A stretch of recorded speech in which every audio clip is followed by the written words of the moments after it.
switch to our graphic now. All right, yeah, whenever you're ready. Oh, I do the countdown. Okay. Yeah. In 5, 4, 3.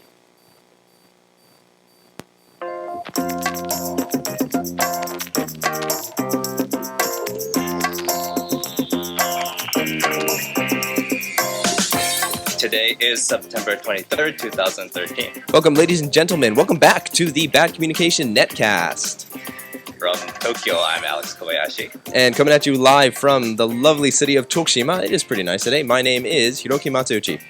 And today, we're proud to introduce a new feature to the Bad Communication Netcast. As of today, Bad Communication can actually be operated using your nipples and toes. Yeah, that's pretty sweet, right? Yeah, I mean, innovation. Of course, in addition to your fingerprint, you can also operate Bad Communication with your toes and nipples. Unfortunately, the tip of your nose is not something that you can use to operate the show. So, yeah, welcome back, ladies and gentlemen. I guess I could just kind of give a little bit of a demonstration right here, but maybe after the show. I guess that's probably not rated PG-13. That'll probably be for the best. Yes, the best of real. So welcome, ladies and gentlemen, to episode number 159 of the Bad Communication Netcast, the video netcast all about Japan. And we're going to talk a little bit of tech today, because that's been all over the news. We've been gone for the past 2 weeks, so we're going to do a little bit of catch-up as well, because a lot has happened over the past couple weeks. But before we jump into that, how are you doing, Alex? I'm rather exhausted, actually. It's actually been a busy couple of weeks for me. Tokyo Game Show, right? Tokyo Game Show. 3 days of 2 days, 3 days. It's 4 actually if you count the business, but I only went yesterday, so. Yeah, so I've seen pictures, I've read articles, I've seen the big announcements, which have been pretty much none out of the show, and it seems like it's gotten pretty mixed reviews. I mean, I've never been to one of these big conventions before, so it looked pretty cool. But I heard a lot of people kind of complaining about it. Can you give us a breakdown of the Tokyo Game Show? Right now? Yeah. Oh well. All right. Well, I guess we can save that for the story. We have a little story to talk about later. All right. Yeah. Go ahead. We also had the YouTube party earlier. Oh, that's right. How was the YouTube party? That's not another story. It was pretty awesome, actually. I actually got to go to the YouTube space in Roppongi. How was it? It was awesome. Yeah. So they had editing rooms and training rooms and kitchens and recording rooms and stuff. There's a kitchen there? They have a kitchen there. Wait, like a studio kitchen, or you can work as a studio kitchen, I think. Oh, it's not like the interns. That's where they make coffee for the other YouTube people type kitchen.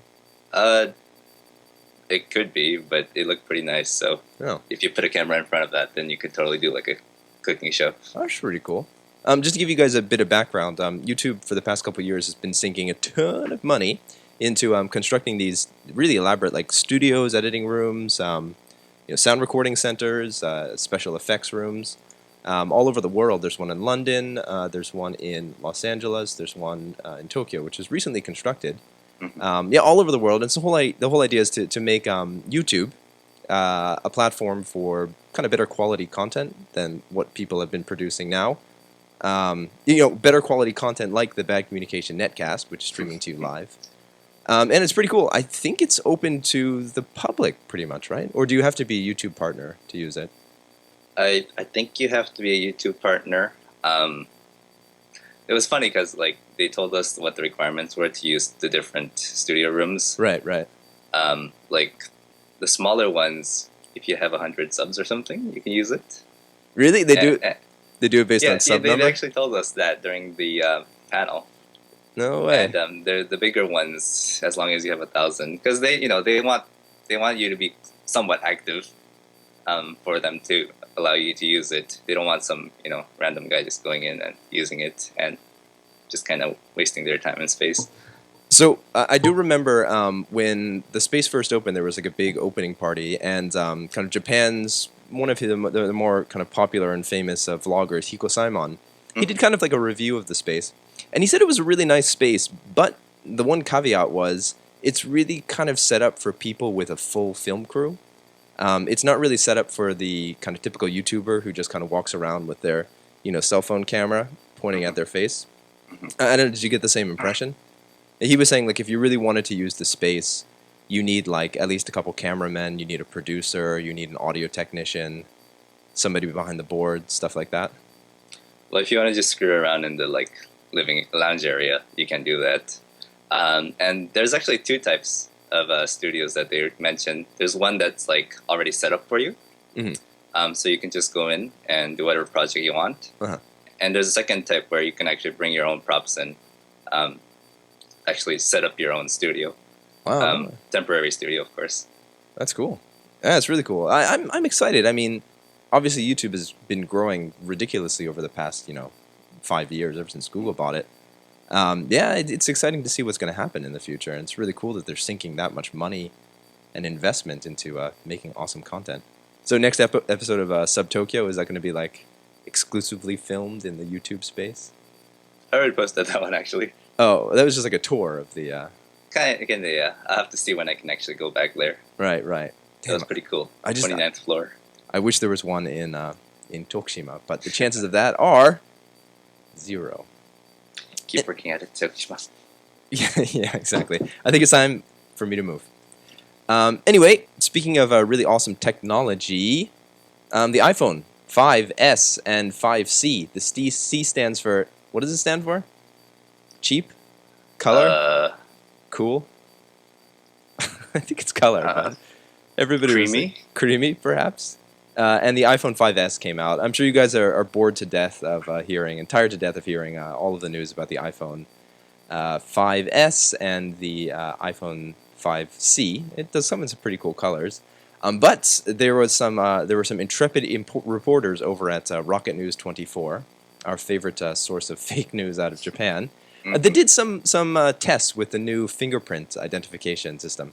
Have you had a chance to play around with the new iPhone? I'm kind of curious. Only the C, actually. Just you went to a SoftBank store, Docomo store. No, actually, Ozzy just got it. Really? You bought one? Yeah, because he needed a new phone actually, and he was recommended the C, so he got the C, and I got to touch it yesterday. Which color did he get? Did he get the bling one, the gold one? No, he got the blue one. Is it the gunmetal one? Whatever they're calling it? No, he got the C, so the cheaper color one, yeah. Right, with the plastic back. Right.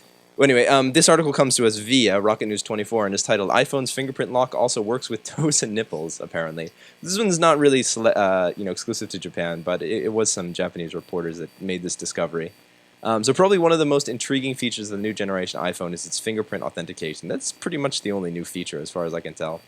Once recognized by the system, only the true user's fingerprint will unlock the phone, rendering it impossible for anyone else to operate, unless, of course, they chop off your finger. Or get you while you're sleeping. However, the fingerprint system does have its drawbacks. Someone can easily press the phone against your finger while you sleep and have access to all your secrets. If you want maximum security, we recommend using your toe or nipple. So, apparently, there are similar lines on a person's toes, and with proper programming, you can program your iPhone to unlock with any one of your 10 toes. And apparently it really does work. It takes a little bit longer for the phone to kind of recognize and memorize the pattern, but it does actually work. Additionally, you can also use your nipple to unlock the device. Did you? I guess It was hilarious. the iPhone C doesn't have this feature, does it? No, it doesn't. You could play with it, but I'm almost tempted to buy one just to try it out. But apparently, it's a great security feature if you're willing to be completely disgusting. Well, I guess so. The funniest thing about the video that they play, and I'm not going to play it on the show, is the fact that the first test was the one they were doing with their toe, and then they moved on to the nipple test, as far as I can tell, and the last one was using their nose, the tip of their nose, to attempt to lock and unlock the phone, and apparently nose does not work. Oh, okay. However, Rocket News 24 does recommend for maximum iPhone security to use your nipples because, I'm pretty sure nobody would ever think to attempt to I don't That know. video was so hilarious. The video was They pretty funny. they imprinted the nipple and then like traded phones. Yes, Couldn't yes, unlock it exactly. with his- So, the other guy couldn't unlock it with his nipple. so if you guys want to check this out, check out our show notes at badcommunicationjapan.com with links to all of the articles we were talking about now. The video is hysterical. It's two dudes in an office, two reporters, and you know the guy spends a good 5 minutes like imprinting his right nipple, and then he's able to unlock it with his nipple. He passes it to his buddy, who also tries to do the same thing, but unfortunately doesn't succeed. Anyway, shall we move on to the next story? I'm sure people are sick of hearing about iPhone news. All right, so I just went to the Tokyo Game Show yesterday. It was actually not bad because I didn't play any games. I was focused on some other stuff like cosplay. But then we have this Wired article about the most depressing scenes from Tokyo Game Show. And I think I'll just go through each of these slides and explain what's so depressing. I'll pull it up, yeah. So first off, we have this Koei Tecmo booth with Nobunaga, which is pretty much deserted. Is this no, I Nobunaga like the historical figure? I think along with the games from Tecmo, Oh. but I didn't even see this booth, so that kind of tells you something. There was nobody there. It was just a gallery. This and looks like a ghost town, yeah. the only games they had were in glass cases from the 1980s. And then we have It's just it's exactly what you want to see when you go to a game show in Tokyo. know, You want to see right? 33-year-old games. a bunch of pretty portraits. And then we have the Capcom booth, which had Monster Hunter, which you think people would be excited for, but they actually had only the smartphone version, Monster Hunter Smart. Really? I didn't even notice that because I was too like focused on the giant dragon head. That's pretty cool, I guess. It is pretty cool, but you know, it was Capcom. It was packed, and Right. I didn't really care about the game. I was Right. probably gonna buy the game later, anyways. On the other side of Capcom was Grand Theft Auto, I'm excited about this. I'm waiting for the PC version to come out. which was actually pretty huge, and was tempted to go in, but I didn't really want to wait in line. But it also says something when Capcom's biggest booth is Grand Theft Auto. But they don't actually make Capcom. No, It's made they by don't. Rockstar. It's Rockstar, So they're Yeah. just in charge of like releasing it in Japan. right? I don't think I've seen such a huge Rockstar booth ever. Yeah. No, that's a big title, I guess. Next, we have this tiny, tiny, tiny Bayonetta booth, which isn't even promoting the game. It's for the upcoming animated movie. Bayonetta is the one that looks like Sarah Palin, right? Yeah, Okay. Got it. yeah. Like a really hot spandex wearing or latex wearing Sarah Palin. Basically. Yeah. Okay. Cool. The next one's what I really want to talk about is so there's a lot of game booths. I have the map here. Let me check it for a second. We have Sega and the Xbox booth and Square Enix. They all have relatively big booths, but it kind of tells you something when GRI has a bigger booth than all of them. Yeah, so what exactly is GRI? GRI is the Japan's largest mobile gaming publisher. So you know what to think when you think mobile games, Angry Birds, that kind of stuff. Yeah, but GRI. And Sorry, go ahead. I forgot what I was going to say. GRI specializes in like those free-to-play mobile games. So it's kind of like all of those SimCity knockoffs, SimTown knockoffs, stuff like that. Oh, and there's some other ones like Bejeweled knockoffs. I'm still amazed that GRI has gotten as big as it has. I think they make all of their money through like in-app purchases, right? So like if you're playing some sort of RPG and you want instead of grinding for those 500 gil or 500 gold coins, you can actually buy them for like I don't know $10 or something. Yeah, I think they're successful because they successfully went from the old cell phones to the new smartphones. I Right. think. Yeah, Seamlessly. definitely. Yeah. Let's see. There's one more that I want to talk about. Actually, the Monster one was promoting Call of Duty, and my friends and I were all, where do we get the free Monster? Yeah, guns?" they didn't give anything out. They were. We just couldn't find the booth. That sucks. I didn't even see World of Tanks, but they're using the anime Girls and Panzer to promote it because I guess that's what they have to do. Interesting. So I mean, so apparently like the numbers are up over what last year? That's But- what I hear, I guess. But it's just the kind of enthusiasm, and a lot of game developers are surprisingly absent from the Tokyo Game Show. Yeah, the last picture shows no Konami, no level 5, which is actually kind of wrong. There's actually a 9th hall, which actually was devoted to cosplay and a kids area. Oh. And Konami was actually in the kids area. Oh. Yeah. Oh, really? I didn't even go in there because it was the kids area, but there was this huge Konami sign. I'm like, what are they doing in there? So- Interesting.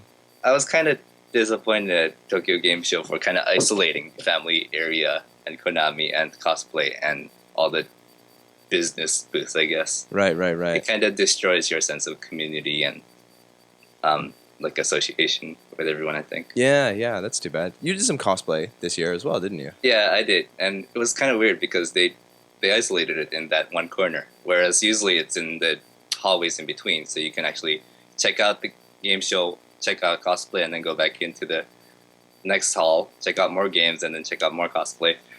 But this year was kind of disappointing, actually. Yeah, well, I mean, manner. again, I read your giant chat online, and especially Fox had nothing but bad things to say about kind of what the companies are doing to ostracize the fans, which is kind of what supports these kind of events.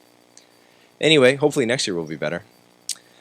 Anyway, guys, we got to take a quick break, but we do have some good stories on the other side of the break, so yeah, stick around. We'll see you guys in a few minutes. I don't think we have a break video this week, do we? No. No, it's going to be a very short break. Anyway, see you guys in a bit. Bye-bye.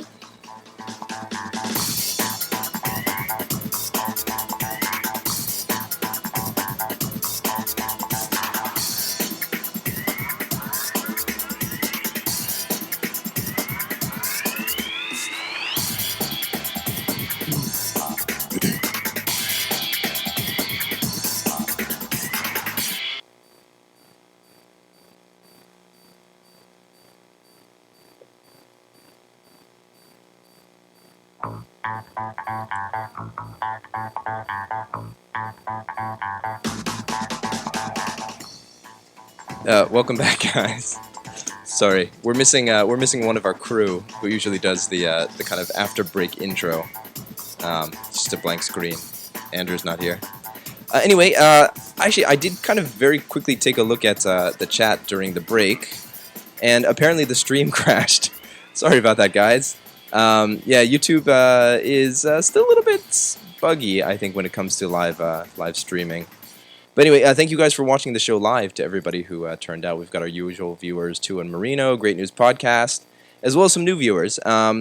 Just to give you guys a bit of a background, if you are tuning into the show live for the first time, we are kind of a podcast or a netcast. It's been going for a couple of years now, and we were approached by Rocketboom a while back to kind of provide a little bit of a live element to what they do. And we are similar to Rocketboom in that we do kind of report on the quote-unquote news, but we report on the news out of Japan in a weekly podcast at this time. So if you guys have any questions for us, please feel free to hit us up at our blog, which is badcommunicationjapan.com. Anyway, we've got two more stories in the rundown. This was news that happened while I was back in the States. And it was pretty exciting, I guess. So apparently, this is, I think, old news to everybody, except for me, but Tokyo is scheduled to host the 2020 Olympic Games. And yay? I think people in Tokyo, excited? Alex, being a person in Tokyo, or are you just kind of dreading the throngs of people that are going to be flocking to the city in summer of 2020? I've kind of asked the question to like both Japanese people and my foreign friends. Right. And usually all the foreigners are like, "Oh, we don't want more people coming to Tokyo." Really? Yeah, it's going to be super crowded in 2020. But then the Japanese side, they're pretty excited. You know, it's going to probably boost the economy. A lot of things are going to happen. It'll be historical. Yeah, absolutely.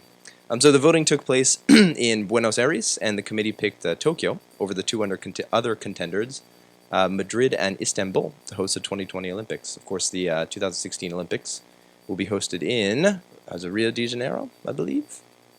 Yeah, Is it Rio? Yeah. I think so. It's pretty cool though, because the last time Tokyo hosted the Olympics was 1964, and that was kind of like not the turning point, but it kind of showed the world that Japan had kind of reemerged after the destruction of World War II. Along with that, the Shinkansen, the bullet train in Japan, was constructed between Osaka and Tokyo for that specific reason. And I wish Andrew was here because I'm sure he would be all about the trains. But I heard that they're actually going to up the scheduled completion date of the maglev train to go from. Oh yeah, I've heard of that too.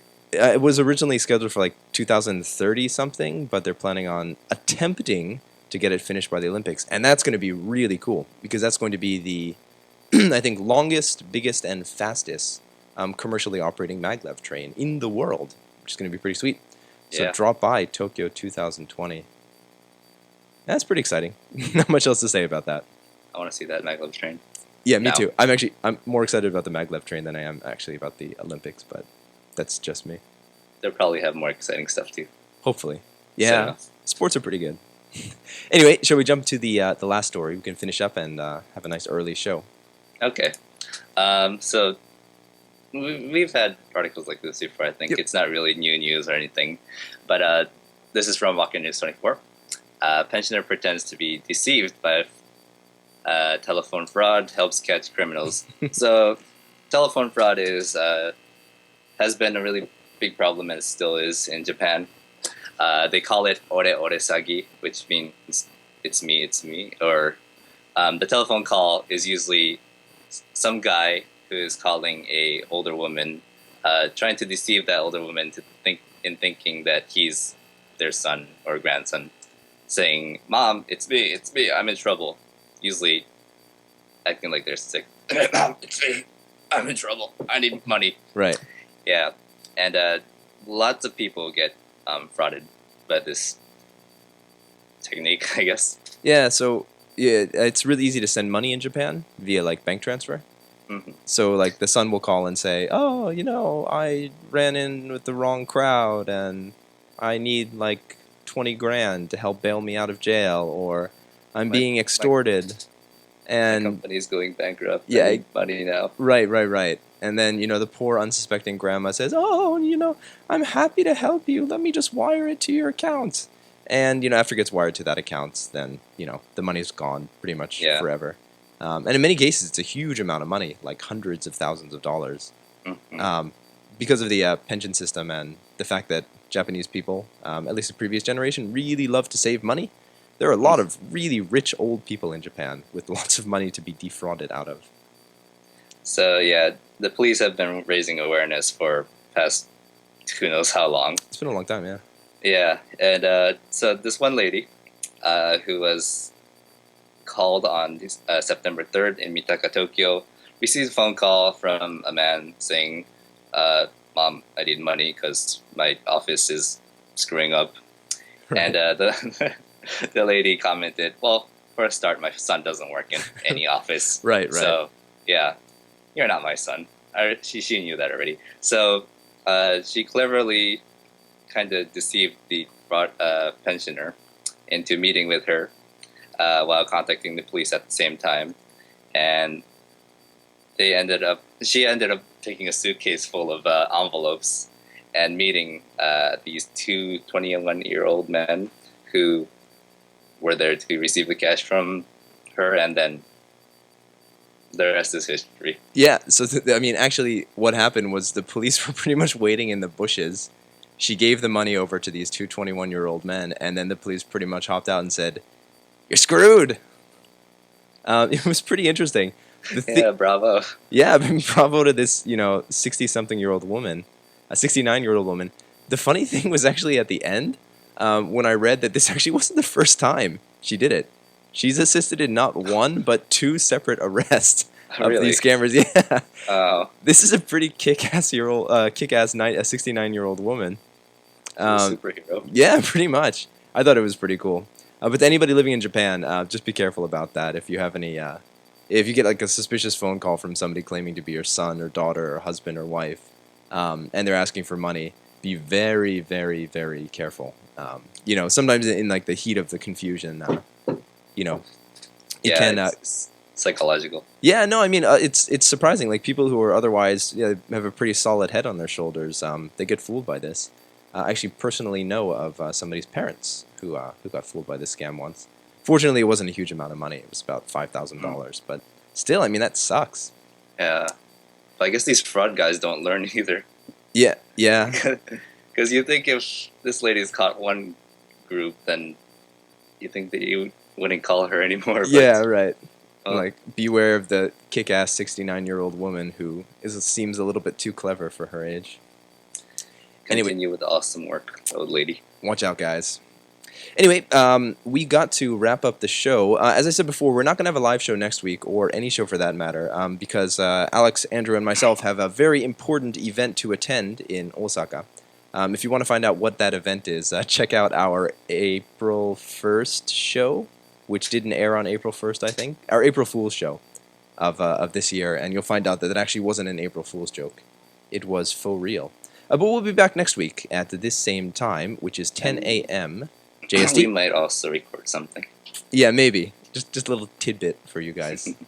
All right. So anyway, we got to wrap up the show. So if you want to check out our show notes with links to all of the articles we talked about today, check it out at badcommunicationjapan.com. And I think that's pretty much it for today. It's good to be back in Japan. Welcome back. Thanks. Thanks, man. All right. So as always, we do have to get the hell out of here for now. So once again, my name is Hiroki Matsuuchi. And I'm Alex Kobayashi. And this is the Bad Communication Netcast. Butterfingers. Wait for it this weekend. Bye. Later, guys. See ya. See ya.